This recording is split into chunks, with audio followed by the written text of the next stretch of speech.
Bienvenidos colegas a la segunda semana. Vamos a comenzar con el diplomado en educación superior en el módulo evaluación por competencias. Esta semana trataremos los procesos, las dimensiones y los indicadores. Les ruego pasar a la diapositiva número 2. Muy bien, debemos señalar de que existen tres tipos de competencias: las básicas, las profesionales y luego las específicas. Empezaremos por las competencias básicas. En las competencias básicas, cada persona, cada estudiante, cada docente utiliza por definición la aplicación de sus propios recursos, es decir, lo que él sabe, lo que él conoce, lo que él hace. Estos recursos pueden ser de naturaleza lingüística, si hablan más de un idioma, si se comunican con asertividad, si tienen un amplio dominio de vocabulario, de comunicación, si pueden transmitir informaciones, datos y conocimientos, y otro tipo de destrezas en este campo. Las competencias básicas pueden ser también exactas, lógicas y de razonamiento. Quiere decir que podrían ser también competencias orientadas a las ciencias de las matemáticas, la aritmética, la física y la química. Pero al mismo tiempo, las competencias básicas pueden referirse a competencias digitales, informáticas y otros que sean propios del dominio de cada una de las personas. Finalmente, las competencias básicas pueden desarrollarse habilidades y competencias en los ámbitos económicos, políticos y sociales. Podría ser también en el ámbito ideológico y criterial, es decir, la posibilidad de enseñar opiniones o expresiones debidamente fundamentadas que solucionen problemas y que satisfagan necesidades, o también algún tipo de recursos humanos y de ciudadanía que pudieran hacer que nosotros estemos desarrollando una convivencia pacífica. Muy bien, en la competencia profesional, estamos hablando de la diapositiva número 3, las competencias se adhieren o se adquieren por parte de los profesionales con la capacidad de alcanzar la finalidad de la educación superior. Es decir, que las competencias profesionales se basan en la educación dividida en tres grandes aspectos: virtudes, valores y principios. Virtudes en el plano personal e individual, valores y principios en el plano colectivo y social. Bien, las competencias profesionales son aquellas que están basadas en la instrucción con la que el estudiante, el docente, el profesional ha sido formado. Tiene que ver estrechamente las competencias profesionales con todo el conjunto de aptitudes, habilidades, destrezas y capacidades, en suma, competencias que han sido adquiridas a través del proceso de instrucción. Finalmente, las competencias profesionales también son aquellas consideradas cuando ellas se encuentran basadas en el entrenamiento, es decir, en que ha sucedido el proceso de aplicación de los logros educativos, instruccionales y experienciales, de tal manera que cada uno de los estudiantes puede haber o no desarrollado en mayor o menor grado sus competencias. Este es el segundo tipo de competencias profesionales. Bien. El tercer tipo de competencias son las competencias específicas. Las competencias específicas son las que corresponden en cada individuo a las diferentes situaciones y contextos específicos que él vive, demandando por la sociedad, por las empresas, por las instituciones o por las organizaciones. Quiere decir que el que ha sido educado y el que ha sido evaluado por competencias debe corresponder a la demanda de su sociedad, de su empresa, de su organización empresarial o de su institución. Las competencias específicas requieren datos, informaciones y conocimientos útiles y oportunos.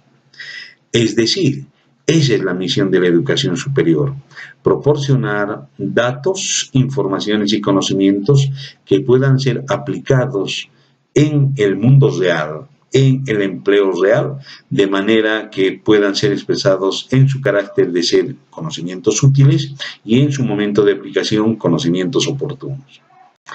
Las competencias específicas responden a las circunstancias actuales y futuras del entorno.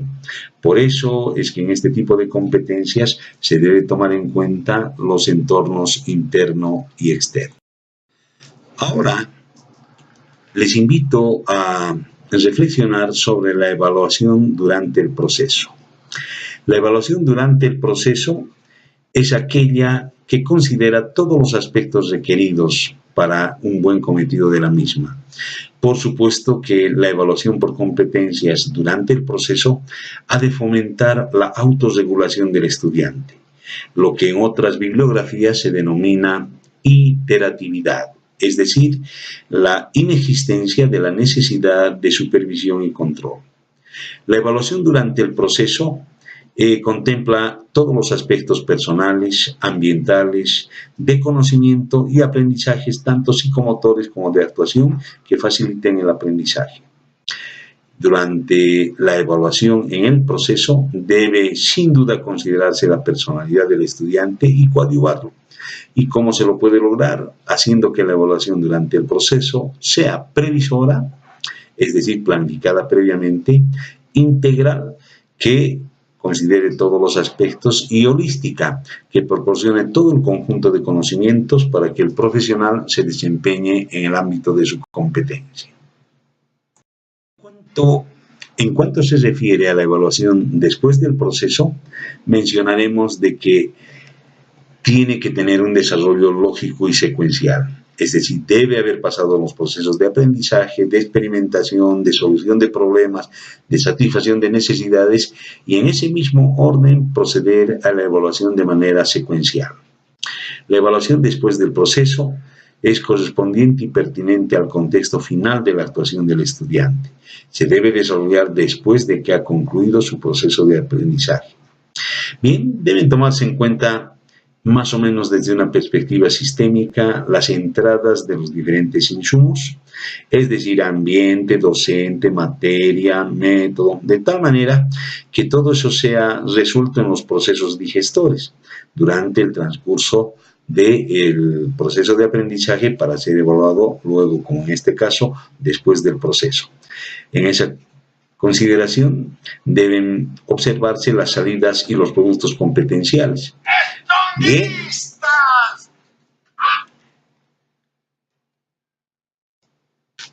La evaluación después del proceso necesariamente requiere que sus partes estén en una relación articulada, como dijimos al principio, en un desarrollo lógico y secuencial.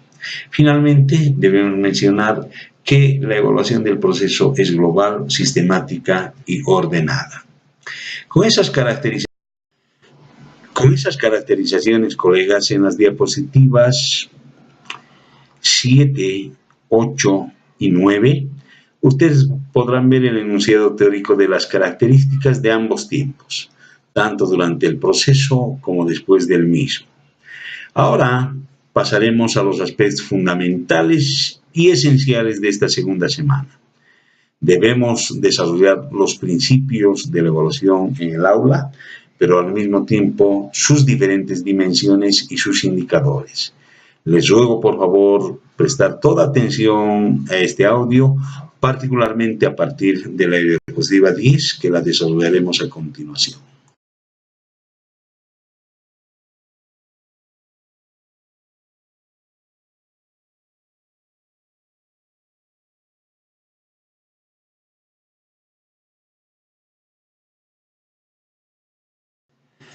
Muy bien.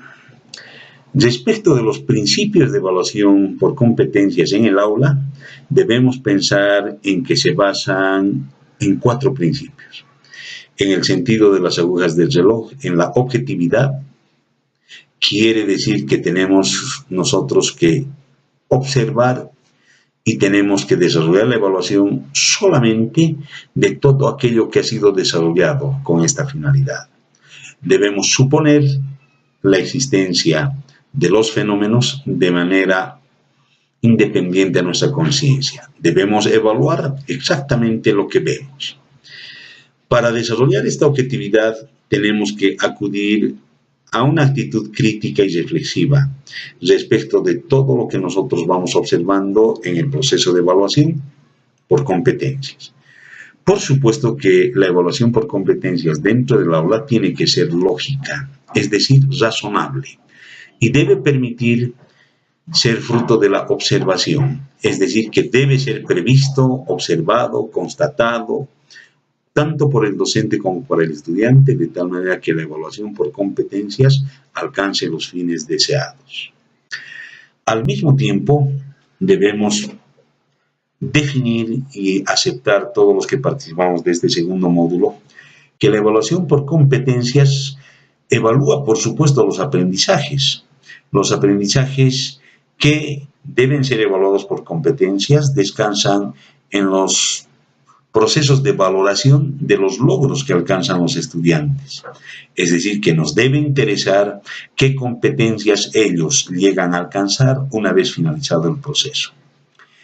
Da mucha mayor importancia a la competencia, por supuesto con respecto a la memorización, al relacionamiento o a cualquier otro tipo de evaluación cognitiva, psicomotiva, afectiva, motora que se pueda dar en la realidad. La evaluación por competencias le importa el logro de los objetivos alcanzados. Nos interesa que el profesional sepa lo que tiene que saber. Y por supuesto, ¿qué es lo que tiene que saber? Tiene que haber desarrollado un proceso de aprendizaje de lo que en su profesión le ha de ser útil, aplicativo, y que por supuesto ha de ser solucionador de problemas y satisfactor de necesidades. Antes de ingresar al módulo esencial que desarrollaremos en esta segunda semana, yo quisiera por favor pedirles el hecho de que debemos considerar la evaluación por competencias como todo aquel conjunto de conocimientos que, primero, le son útiles y oportunos al profesional que estamos evaluando y que le han de servir para solucionar problemas, tanto como para satisfacer necesidades. En consecuencia, colegas, hemos de pasar a la diapositiva número 12, donde sí les requiero la máxima atención.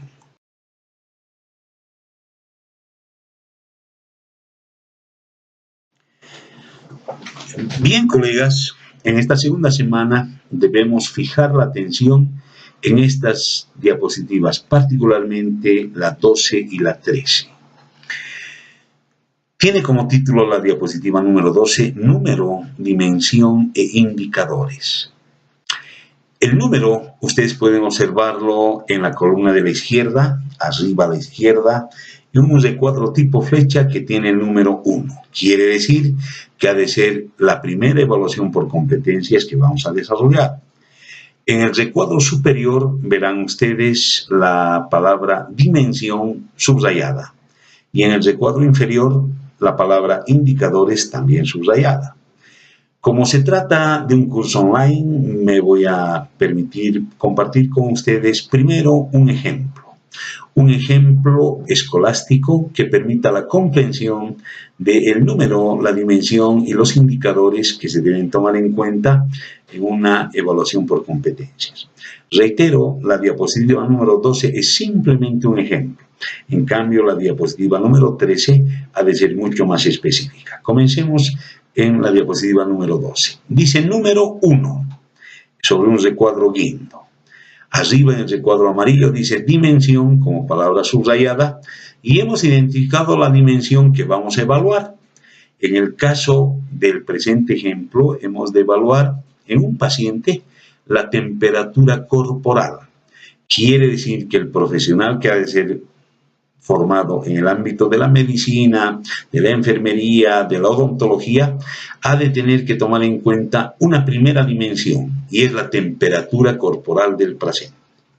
Muy bien, si tenemos identificado el número y la dimensión, en consecuencia debemos pasar a los indicadores. Debajo de la palabra indicadores, en la columna de la izquierda, ustedes encuentran las diferentes posibilidades de los indicadores y encontramos muy alta, alta, normal, baja y muy baja. Vamos por favor desde el indicador de lo normal. Una temperatura corporal se ha de considerar normal cuando oscile o transcurra en el rango de los 37 hasta los 38 grados. arriba ha de ser considerada una temperatura corporal alta cuando alcance el rango entre los 39 y 40 grados. Y ha de ser considerada una temperatura muy alta cuando alcance más de 41 grados. Desde el indicador normal para abajo, ha de ser considerada una temperatura baja cuando oscile entre 35 hasta 36 grados. Y ha de ser considerada una temperatura con el indicador de muy bajo cuando la temperatura del cuerpo del paciente alcance menos de 34 grados. En este ejemplo, hemos identificado el número, la dimensión, que es la temperatura corporal, y los indicadores: muy alta, alta, normal, baja y muy baja, con sus respectivas especificaciones. Colegas, hemos de pedir al profesional que estamos evaluando por competencias que por favor coloque el termómetro en la parte corporal de su paciente y después de un minuto transcurrido nos dicte cuál ha sido el resultado que él ha de leer en el termómetro. En el termómetro él nos dirá: el paciente presenta una temperatura corporal de 41 grados. Si ustedes se fijan en la tabla de indicadores de esta diapositiva número 12, verán que 41 grados, el resultado del termómetro, corresponde a los indicadores de una temperatura muy alta. Por lo tanto, lo que ha acabado de suceder es que hemos desarrollado número, dimensión e indicadores como ejemplo. Si esto ha quedado claro, les invito a pasar a la siguiente diapositiva. Muy bien. Ahora daremos un ejemplo específico de lo que en esta segunda semana tiene que quedar claro. Volvemos a los tres elementos: número, dimensión e indicadores. Número 1, dimensión. Ahora hemos de evaluar por competencias en el futuro profesional la dimensión calidad del desempeño laboral. Y hemos colocado entre comillas una X para identificar que podría tratarse de cualquier cargo, puesto o función. Muy bien. Una vez identificado el número y la dimensión, hemos de ingresar a los indicadores. Si vamos a evaluar la competencia calidad del desempeño laboral, entonces la calidad como dimensión tiene que estar acompañada por indicadores que tengan estrecha relación. Es decir, la calidad puede ser muy alta, alta, normal, baja o muy baja. Pero en ningún caso la calidad ha de ser ancha o estrecha o profunda o superficial, por lo que requiero que ustedes atiendan a esta reiteración. Los indicadores deben corresponder a la dimensión que queremos evaluar por competencias. Si vamos a evaluar la dimensión calidad, entonces la calidad puede ser muy alta, alta, normal, baja o muy baja. Puede haber otras alternativas, que la calidad sea calificada como 1, 2 y 3, si es que hemos elaborado estándares que especifiquen qué ha de considerarse como calidad 1, como calidad 2 o como calidad 3. En este caso, hemos dicho en los indicadores que se ha de considerar una calidad de desempeño laboral muy alta cuando todos los tópicos que están siendo evaluados alcancen 90 a 100 puntos. Ha de ser una calidad alta cuando el estudiante o el profesional en su desempeño laboral alcance un rango desde los 80 hasta los 89 puntos sobre 100. Ha de ser normal, relativo, regular, cuando la calidad del desempeño alcance una puntuación que nosotros hemos de definir, en este caso, entre los 70 hasta los 78 puntos sobre 100. Y ha de ser muy baja ha de ser baja el indicador de la calidad cuando el desempeño laboral sea evaluado como correspondiente al rango desde los 50 hasta los 69 puntos. Y por supuesto que el indicador ha de ser de la calidad ha de ser muy baja cuando el profesional observado en su desempeño laboral, profesional, estudiantil, alcance menos de 49 puntos sobre 100. Apreciados colegas, hemos querido esta segunda semana particularmente llegar a este momento. Tenemos que tener la capacidad de identificar muchas dimensiones y muchos indicadores de acuerdo a la materia, de acuerdo al tema, de acuerdo al área del conocimiento, si ustedes quisieran, del módulo en el que está siendo formado el profesional. En lo que respecta a esta última diapositiva, yo debo mencionarles, existen múltiples dimensiones. Por ejemplo, podría haber múltiples dimensiones como puntualidad en el ingreso al horario de trabajo. Podría haber otra dimensión que podría definirse más o menos de la siguiente manera. Soluciona problemas con prontitud, con laxitud o no los soluciona.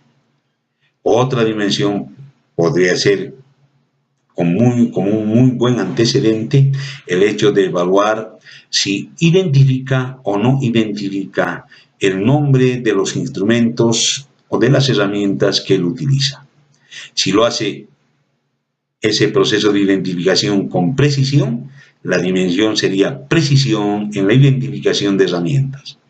Y los indicadores podrían ser preciso, muy preciso, relativamente preciso, poco preciso o, como última posibilidad, impreciso. Lo que queremos en esta segunda semana es que quede en mente con estas diapositivas 12 y 13 el hecho de que la evaluación por competencias admite múltiples dimensiones y cada dimensión múltiples indicadores de acuerdo a el rasgo de la profesionalidad y actualización del docente. No se olviden que el docente es el que debe evaluar las competencias de sus estudiantes y en ese sentido presentamos la diapositiva número 14 en que señalamos los siguientes aspectos. Algunas competencias necesitan algunas condiciones.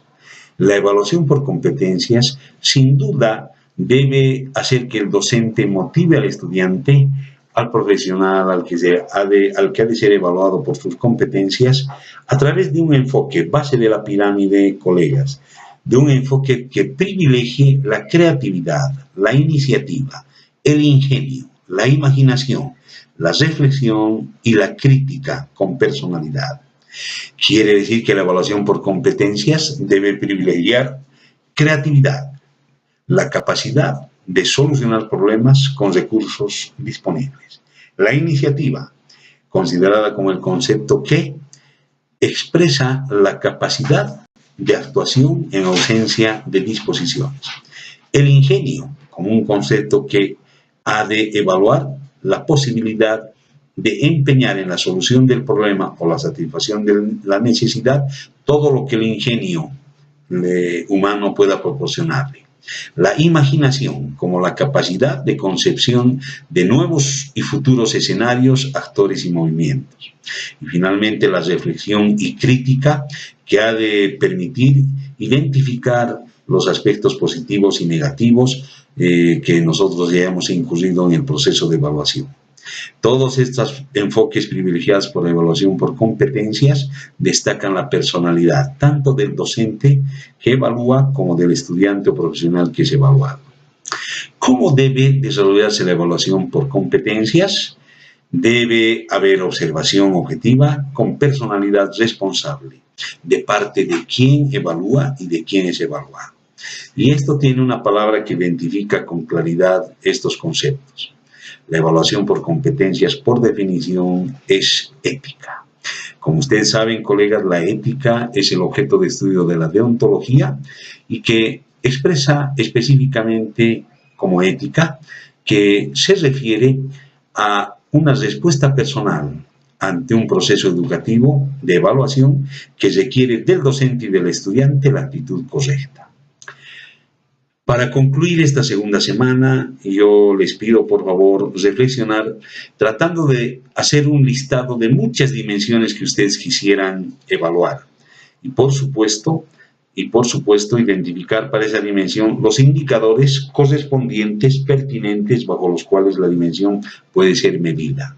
Entonces, no se olviden, la evaluación por competencias ha llegado a su punto culminante y la próxima semana nosotros desarrollaremos muchos ejemplos de tal manera que identificar dimensiones e indicadores sean para ustedes una actividad muy bien facilitada. Muchas gracias, colegas, y hasta la tercera semana.